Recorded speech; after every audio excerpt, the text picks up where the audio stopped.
In a small provincial town in Pennsylvania, life flows peacefully and calmly. Milton Robinson, a 79-year-old widower and one of its citizens, leads the life of a simple retiree. He regularly attends town council meetings, where he always raises the same issues about changing the town's slogan and installing an additional pedestrian crosswalk near his home. One summer morning, after presenting his proposals, as usual, Milton heads home. He spends his day with his daily chores, has dinner, and goes to bed. In the morning, he waters his azaleas and feeds the birds. Later, his adult daughter, Denise, comes to help him with his monthly bills. There's no news from his elder son, Tim, as he lives far away and rarely calls. After finishing their business, Denise goes to the restroom and finds a jar of peas there. She's concerned about her father's well-being, and even though Milton assures her he's fine, she suggests he see a neurologist for a checkup. After all, the man is quite old, and forgetfulness could be a sign of approaching dementia. However, Milton vehemently opposes seeing any doctors. Denise goes to work, leaving the old man alone with his beloved detective shows and a solitary dinner.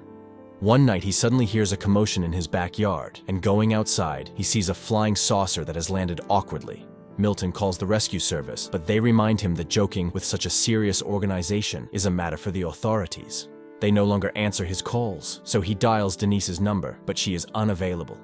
After a restless night, he heads to the town council meeting, where as always he talks about the slogan and the crosswalk.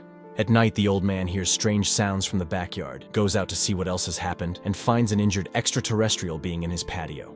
Once again, he tries to reach his daughter, but Denise, as always, is unreachable.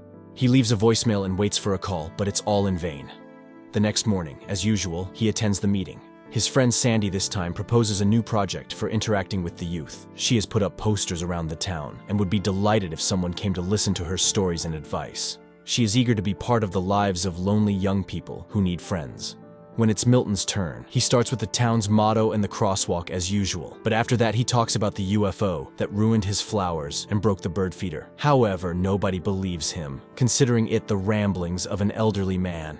Two active retirees, Sandy and Joyce, advise Milton not to bring up this topic at the meeting anymore, or else no one will take the suggestions of the elderly townspeople seriously. Sandy suggests giving the old man a ride home and reminds him that she is always nearby and he can count on her help. Milton becomes angry, realizing that he is being taken for a lunatic.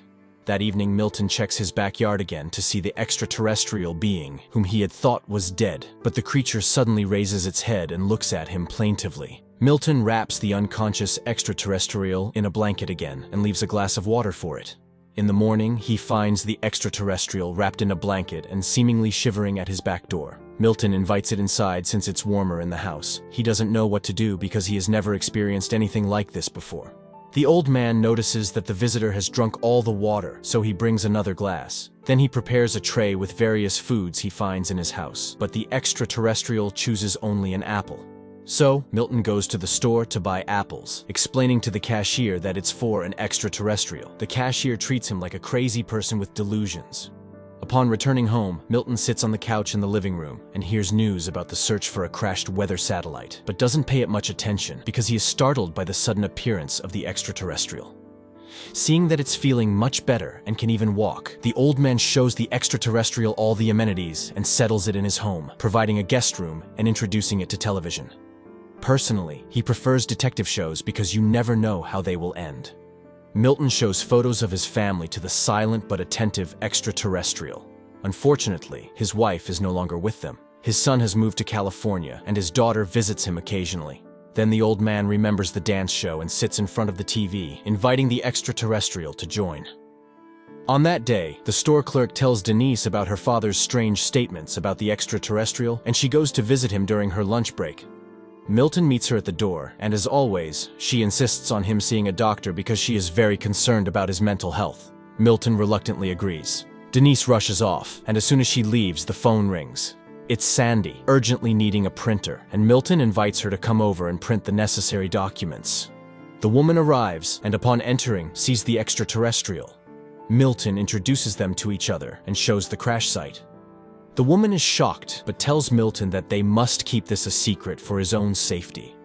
She mentions how she has seen on TV how authorities treat poor extraterrestrials, and he shouldn't let anyone into his home except her. Sandy leaves, but Joyce has already noticed her car outside Milton's house and becomes curious about what's happening. Meanwhile, on TV, calls continue for the population to search for the crashed satellite. Time passes, and the extraterrestrial continues to stay in Milton's house, watching his favorite shows together. One morning, it brings Milton a piece of paper with a drawing of a cat on it. This touches Milton's heart, as the little one has drawn him a picture.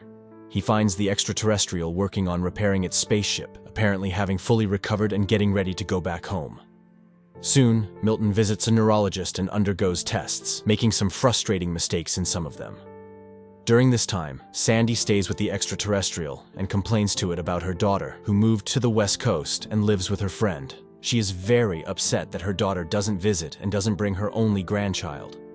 Meanwhile, the doctor, upon learning about Milton's forgetfulness and his stories about extraterrestrials, concludes that his abilities are deteriorating rapidly and suggests considering outside assistance for him. This greatly upsets Milton, and he angrily leaves after shouting at his daughter. Sandy, setting aside the children's book she was reading to the extraterrestrial, tries to ask questions, but the old man goes to his room. Later, he finds the extraterrestrial by its spaceship and complains about his daughter, who wants to put him in a nursing home. He hasn't been in touch with his son, and it seems he was a bad father. The extraterrestrial listens very attentively to the old man, putting down its tools.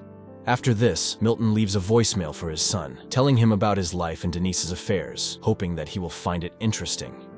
The next day, Sandy brings a t-shirt for the extraterrestrial as she thinks it's uncomfortable for it to be naked. She also suggests giving it a name, Jules. Milton gets irritated by what he considers silly suggestions but eventually agrees with his friend.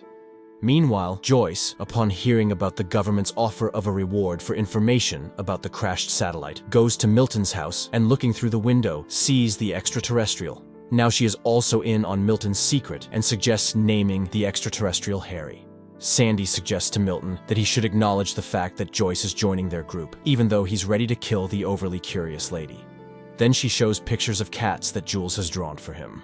Joyce speculates that Jules is trying to communicate something to the old man since all the drawings are of cats. However, Milton refuses to believe it. Meanwhile, the government receives numerous calls about various anomalies. One day, a woman complains about a man who spends hours staring at his rocket in the yard. FBI agents go to the given address but find a homemade rocket and a happy man next to it. At the same time, Joyce visits Milton to spend time with the extraterrestrial. She also gives it a t-shirt and offers it apples. During this time, Sandy receives a call from a young man who is interested in her posters. He comes to her house and the joyful woman invites him for tea. While Joyce talks to the extraterrestrial about her life in the big city, where she even performed in concerts because she sang well, Sandy engages in conversation with the guest and Joyce suggests singing for the extraterrestrial. While she does that, the young man asks for permission to use Sandy's restroom, but when she follows him upstairs, she sees him stealing her jewelry. After she threatens to call the police, the man attacks her and tries to strangle her. However, the extraterrestrial has a vision of the events and telepathically makes the man's head explode. This raises suspicions at the FBI, who are conducting the search for the crashed spaceship. Responding to police questions, Sandy suddenly realizes who saved her from certain death and rushes to Milton's house. She hugs Jules and tearfully thanks him for saving her life. The retirees discuss the potential danger of the extraterrestrial, but conclude that it's only dangerous to bad people. Meanwhile, the FBI agents can't understand how and from what the head of the criminal could have burst, so they decide to keep an eye on Sandy. On this day, Denise meets the elderly folks at the store and again brings up the topic of the apples Milton bought. However, Milton avoids the conversation. Later, the group has lunch at Milton's house when Sandy notices a strange smell. When they go outside, they discover a dead cat that Jules apparently brought there. Connecting all the facts, the retirees realize that the extraterrestrial needs cats for some reason. And now there are not 7, as in the picture, but 6.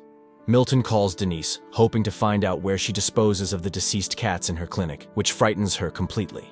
Not receiving a clear answer, Milton and Sandy decide to drive around the streets of the town, since cats often meet their fate under car wheels.